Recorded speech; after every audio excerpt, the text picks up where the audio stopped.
Hello, this is going to be the last session of bronchiectasis. We are going to deal in this session with the clinical features that we see in bronchiectasis. Now, as we have understood the complete picture of bronchiectasis, we have to understand which signs and symptoms are most important. Like any other respiratory disease, cough is also very much commonly present in bronchiectasis. Now, continuous coughing of the patient because it's a chronic disease. Then there is going to be excessive sputum production that we have shown in the past pathophysiology. How sputum is produced because there is pus accumulation because of destruction. So there is going to be a lot of pus, or as we say, there is going to be sputum, there is going to be cough. Third is there is going to be hemoptysis. Now that occurs because of destruction of the lung tissues or bronchus. Sometimes there are no other symptoms. A patient is only throwing frank blood or flecks of bloods in the mucus, and then we come to know that it's bronchiectasis, and that could be because of a TB infection in the lung that has caused the destruction of the bronchus or lung tissue. That is why it is also called as dry bronchiectasis, when there is no other symptom, only hemoptysis has come up. So throwing out of blood, that is also one of the symptoms. Attached to this, there is also one very common symptom that we see, or sign that we see, is clubbing of fingers.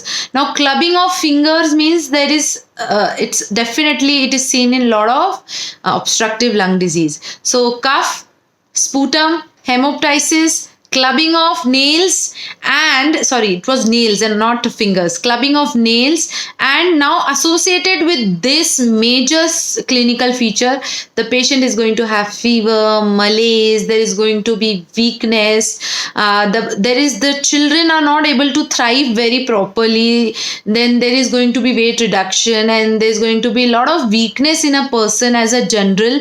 And you might also see there is weight loss if there is an associated disease like tuberculosis. Now for investigation, that I hope you have understood the clinical feature.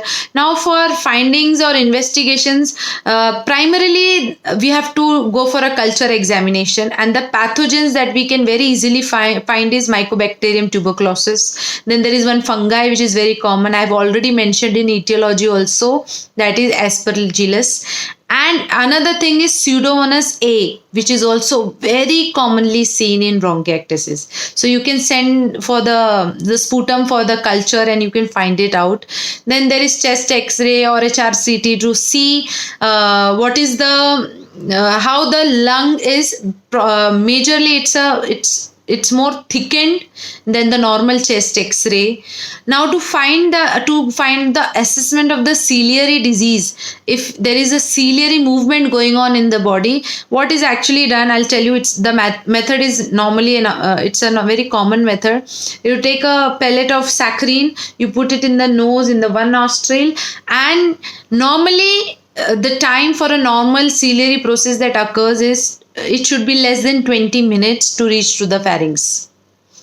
If it is taking more than 20 minutes, it exceeds more than 20 minutes, then it is considered that there is a ciliary akinesia, or there is a problem with the ciliary system. What else is to be done? A normal blood count, if you see, there is going to be WBC raised, and if there is a lot of hemoptysis, a person may end up into anemia and pallor also. So because we should always remember that a lot of people with bronchiectasis, because it's a secondary infection that is caused because of cystic fibrosis or tuberculosis, especially cystic fibrosis, the person rarely lives beyond 30 years.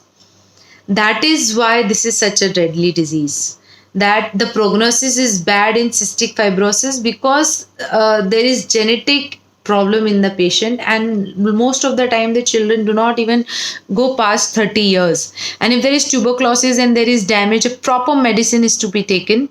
For management, as it is said that if it's a antibacterial are to be given, antifungi are to be given, then proper positioning is to be done of the patient, so that there is little relaxation of the sputum that is produced in the lungs. And this way we have to deal with bronchiectasis.